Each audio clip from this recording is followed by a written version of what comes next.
저희는 세무, 노무, 법무, 법인이 섞인 전문가 집단입니다.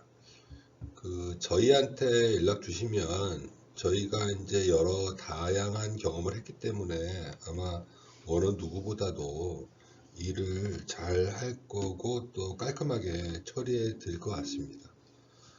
오늘은 합병과 분할에 대해서 좀 알아보겠는데, 사실은 이게 좀 무거운 주제다 보니까 또 이게 시간도 한정적으로 되어 있고, 그래서 어떻든 간에 이게 이제 어떤 거고, 또 그 뒤에도 사실 마지막에 제가 좀 써놨는데, 이 중소기업에서는 이제 어떻게 활용되는 건지, 뭐 세무적으로 이걸 뭐 어떻게 하는지, 뭐 이런 것들은 제가 보기에는 두 번째 문제고, 이 개념하고 우리가 현실적으로 중소기업에서 어떻게 쓰는지 뭐 이런 거에 대해서 좀 간략하게 설명드리겠습니다.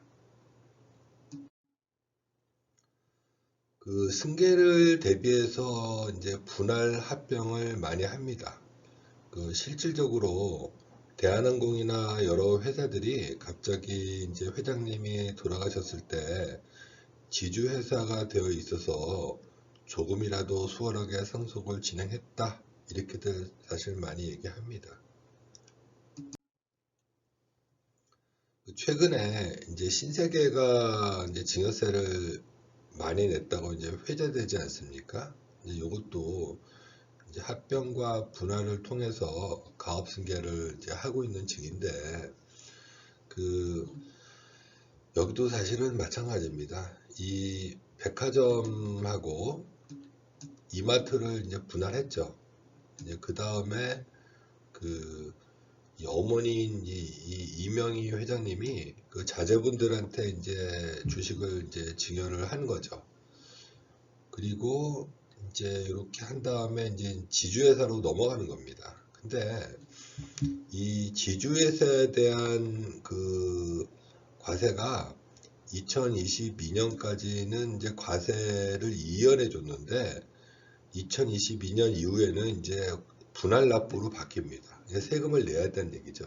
근데 이 과세 이연이란 거는 나중에 이 주식을 팔 때 그때 이제 세금을 한꺼번에 다 걷겠다, 이런 얘기인데, 사실은 이제 이분들이 이 주식을 팔 일은 없죠.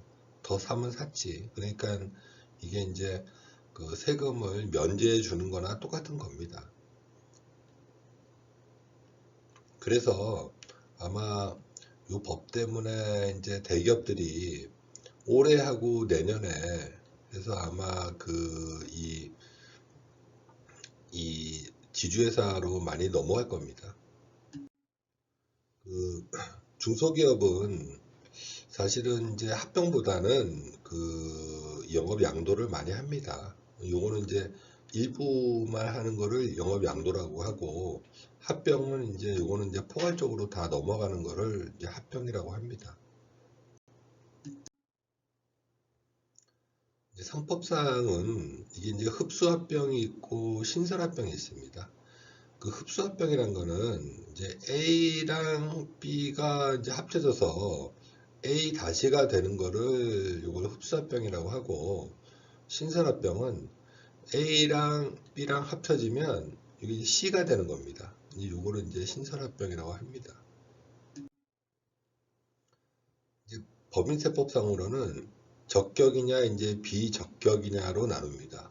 우리가 이제 이 행위를 하는 거는 이제 세금을 줄이려고 하는 겁니다. 근데 이게 비적격으로 하면은 양도세, 취등록세, 법인세, 자본거래세 등이 나옵니다. 그래서 우리는 이게 이제 뭐 비적격은 논할 필요도 없고, 적격합병을 통해서 적법하게 세금을 줄이는 걸로 이렇게 해서 이제 전략을 짭니다.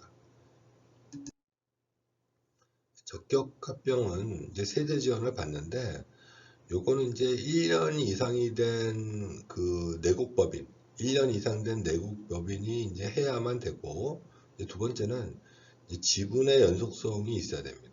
그리고 세 번째는 이제 합병을 하면은 이제 주식을 다시 교부받는데, 80% 이상 주식으로 교부받아야 됩니다. 근데 현실적으로 중소기업은 100%다 주식으로 교부받습니다. 그리고 이제 여기 이제 B나 C는 그냥 뭐 이거 보시면 알 거고, 마지막에 이제 고용 승계 요건이 들어왔는데, 이거는 이제 최근에 들어온 건데, 이제 고용 승계 요건도 이제 맞춰야 됩니다. 근데 사실은 이제 요런 거는 이제 보기 힘들 것 같아서 제가 이렇게 좀 한번 적어봤습니다. 그래서 한번 보시라고 이번 기회에. 적격 합병을 하면 이제 사후관리 요건이 있습니다. 그래서 승계받은 사업을 이제 2년 내에 폐지하면 안 되고, 또 교부받은 주식도 뭐 2년 내에 처분하면 안 됩니다. 그리고 또 이제 고용유지 조건도 이제 맞춰야 되는 거죠.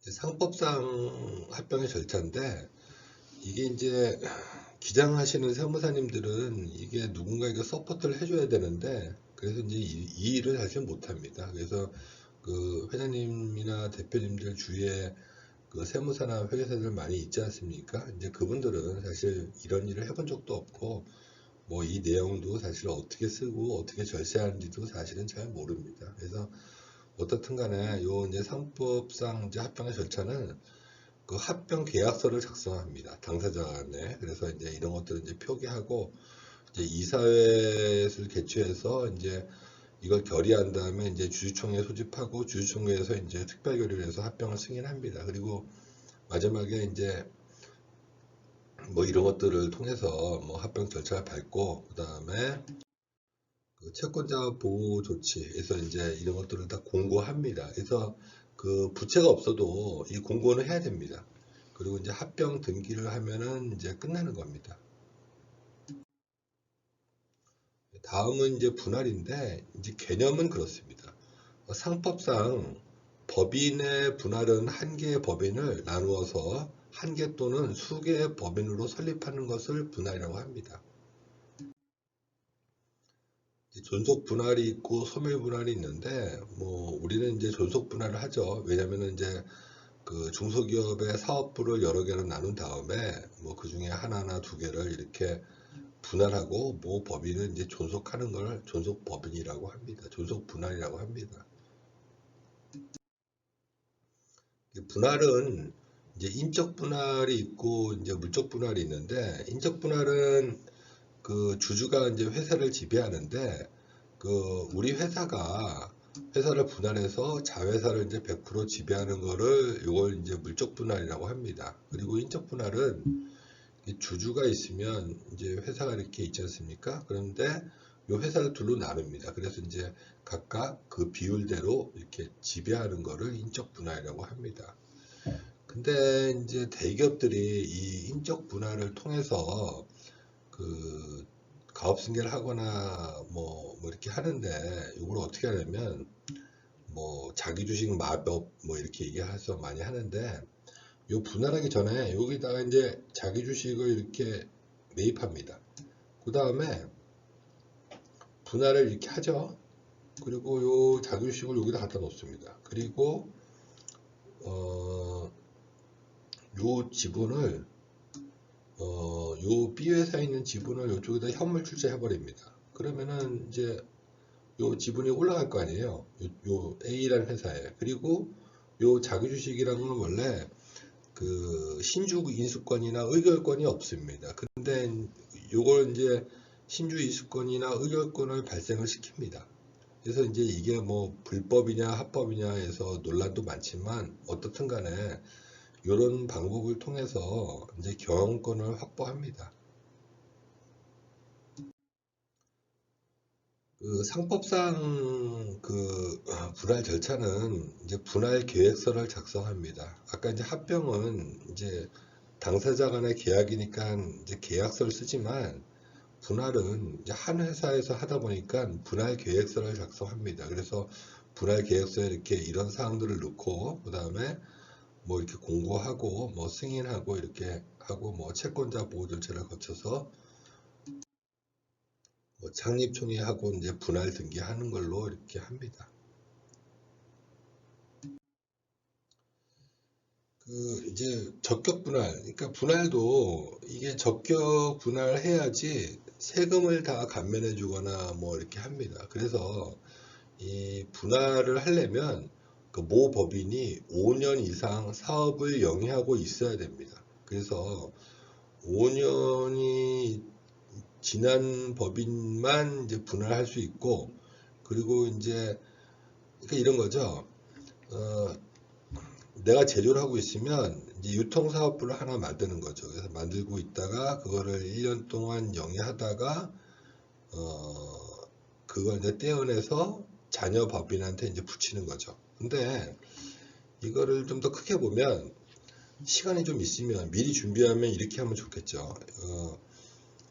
그 자녀 앞으로 이제 개인 사업자를 냅니다. 그래서 한 3년이 지나면 이제 영업권이 발생합니다. 그러면 그걸 좀 과대 계상해서 법인 전환하는 거죠.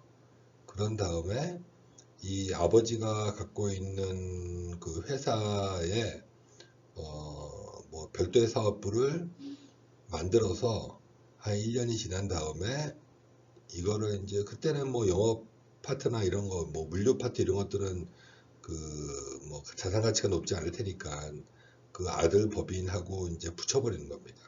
이제 그런 방법으로 이제 쓰는 거죠. 예, 그렇게들 많이 하고 있습니다, 사실. 그리고 저희도 이제 그렇게 전략을 짜드리고요. 그리고 이제 적격 분할도 이제 요건이 있습니다. 그래서 요건을 한번 읽어보시면 이게 뭐 크게 뭐 어려운 건 아니니까 그래서 한번 이렇게 보시면 될 것 같고요. 분할의 목적이라고 좀 적어봤는데 뭐 경영의 효율과 제고, 또 뭐 적대적 M&A 방어, 또 개별 사업 부분만 뭐 이거는 3번은 그 기업이 오래됐는데 이제 대출이 안 되지 않습니까? 원래 창업 중소기업만 대출이 많이 되다 보니까 보통 뭐 3년이나 뭐 7년. 그래서 이제 어쩔 수 없이 이제 목에 찬 기업들은 또 분할하기도 합니다. 그래서 이제 창업으로 이렇게 좀 해서 대출 받을 목적으로 하기도 합니다. 네 번째가 이제 저희가 하는 목적인데, 이거는 이제 분할한 다음에 지분 재편하고, 그 다음에 이제 분할 신성 기업의 이제 기업 가치를 상승시켜서 그 뭐 자제분들 뭐 법인하고 이제 합병하는 거죠. 그래서 뭐 이걸 통해서 가업 승계를 많이 합니다, 사실. 그 이제 중소기업의 적용 사례라고 좀 적어봤는데, 그 제가 앞에도 설명드렸듯이 그 기업의 분할 및 합병을 통한 승계해서 좀 적어봤는데, 그 일단은 이제 아들 법인을 설립하는 게 우선이죠, 사실은. 그래서 이제 아들이 100% 지배하는 법인을 설립한 다음에 이제 일감 몰아주기, 요건 이제 중소기업 간에는 이게 뭐 불법은 아닙니다, 지금은. 그래서 사실은 일감 몰아주기를 하셔야 됩니다. 일감 몰아주기를 통해서 기업 가치를 상승시킨 다음에 그 다음에 이제 분할 법인의 뭐 부동산 이런 것들을 갖다가 그 자녀 법인하고 이제 합치는 거죠. 그렇게 해서 이제 가업승계를 하는 겁니다.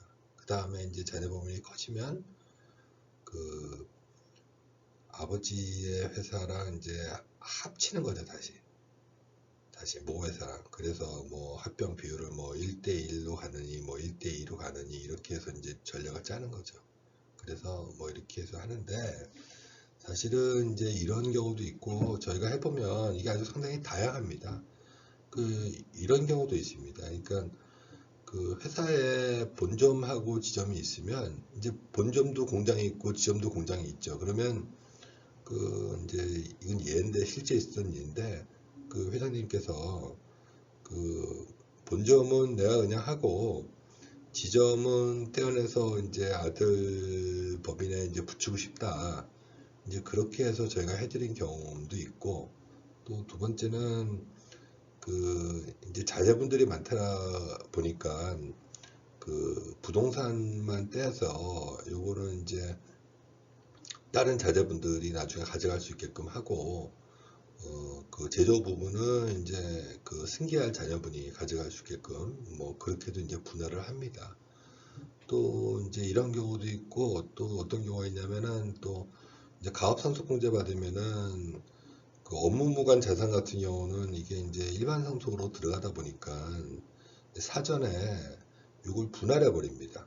그래서 이제 업무무관 자산에 속하는 것들, 그리고 이제 기업들이, 오래된 기업들은 또 상장자 주식들도 많이 갖고 계십니다. 제가 보기에는. 그래서 이제 그런 부분이나 또 업무무관 부동산들 이런 것들을 좀 이제 반환해서 나중에 이제 가압승소공제 받을 것들은 받고, 일반 상소로 갈 때 뭐 이것들은 뭐 시간을 갖고 가거나 아니면 뭐 미리 하거나 또 다른 자녀한테 또 주거나 뭐 이런 방법들로 사실은 많이 하고 있습니다. 그래서 제가 이 일을 해보면 사실은 이제 지금은 세금을 안 낼 수는 없습니다. 그래서 우리가 얘기하죠. 이제 실효세율, 실질적으로 내가 세금을 얼마 내냐. 그게 중요한 것 같습니다. 그리고 또 세금은 또 아는 만큼 또 줄어드는 것 같습니다. 어떻든 간에 이 회사가 커지면 합병과 분할을 통해서 가압승계할 수밖에 없습니다.